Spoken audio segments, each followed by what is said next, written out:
चलिए ये क्वेश्चन देखते हैं. Block is moving with the constant velocity if the coefficient of friction between the surface and block is 0.25, जिसको 1/4 लिख सकते हैं इसको, है ना. 1/4 लिख सकते हैं. Find the work done by the external force when block is displace by 5 metre. तो एफ निकालना पड़ेगा पहले, फिर हमें फार्मूला लगाना पड़ेगा. Work done is equal to F S cos 45. S दिया हुआ है 5 मीटर, है ना. एफ डी कर लो, चलो सिंबल एक जैसा दिख रहा है. एफ डी और एफ एक्स कर लो. F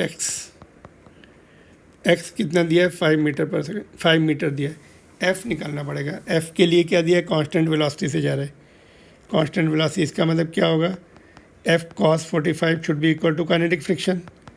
therefore F cos 45 is equal to kinetic friction F के कितना होगा, म्यू के into normal reaction. Normal reaction क्या आएगी इसमें, देखो एम जी नीचे की तरफ जो वेट है, और ये माइनस करना पड़ेगा वर्टिकल कंपोनेंट.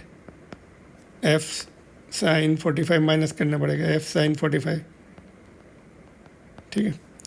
क्योंकि एफ का एक कंपोनेंट ऊपर, तो ऊपर वाला कंपोनेंट एफ जो है वो नॉर्मल रिएक्शन को डिक्रीज़ करेगा. Otherwise normal reaction m g होती है.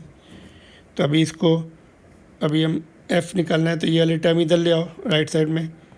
एफ कॉमन ले लिया, यहाँ पे कॉस 45 1/√2 आ गई, और इधर से ये वाला वाला टर्म म्यू कितना है 1/4 है, और एफ कॉमन है, साइन 45 भी 1/√2 होता है. तो यहाँ पर म्यू कितना है 1/4, मास 25 kg 250, ठीक है. तो यहाँ से एफ मिल रहा है क्या हमें, चलिए √2 और कुछ भी है इसमें 25 kg है क्या. चलिए देखते हैं थोड़ा सा इसका कितना है केयरफुली. या तो इसमें what we are getting is F की वैल्यू यहाँ से कितनी आ रही है, चलिए एफ़ की वैल्यू आ रही है यहाँ पे, देखो कितना होगा ये 4√2 है ना. तो 1/√2 भी कॉमन लो, चलो 4√2 लिया हमने, तो ये 4 + 1 एफ, ठीक है. और यहाँ पे 1/4 200/4 250/4 है. 4 तो कैंसिल करा दो इधर से, चलो ऊपर 250 है या, तो ये 4 कैंसिल हो गया. तो एफ कमिंग इज √2 पर गया 250√2/5. चलिए तो फाइनल आंसर अभी work done is equal to force into displacement into cos 45. सारी वैल्यू पुट कर दीजिए अभी. 250√2/5, ये इनफैक्ट चलो बाद में कैंसिल कर लेते हैं. और x कितना है 5, और ये कितना है cos 45, तो 1/√2, तो 1/√2 इसके √2 इसके साथ कैंसिल हो गया, ये इसके साथ कैंसिल हो गया. Answer coming is 250 joules. Answer coming is 250 joules. Clear.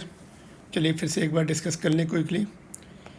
देखिए यहाँ पे फोर्स लग रहा है एंगल पे, और इसका कंपोनेंट, ये वाला कंपोनेंट फ्रिक्शन के बराबर होगा, तभी कांस्टेंट वेलोसिटी से चलेगा. तो दोनों इक्वेट कर दिए हमने.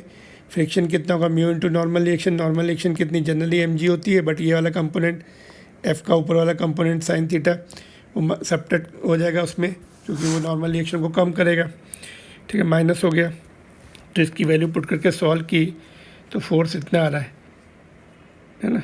इट इज़ कमिंग 250√2/5 बाद में कैंसिल हो रहा है, कोई बात नहीं. फिर हमने फार्मूला लगा दिया वर्क डन का, एफ एस कॉस थीटा, ठीक है. तो यहाँ पे एक्स की वैल्यू 5 है, और कॉस थीटा 1/√2, तो √2 कैंसिल, और ये आपका 5 भी cancel. 250 the answer coming. Hope it is all right. चलिए नेक्स्ट क्वेश्चन पे चलते हैं. गुड क्वेश्चन है ना, very good question, in fact nice question. अगर आपको पसंद आ रहा है video, please subscribe the channel, like it and share to your friends for further videos like this. चलिए moving on to the next question.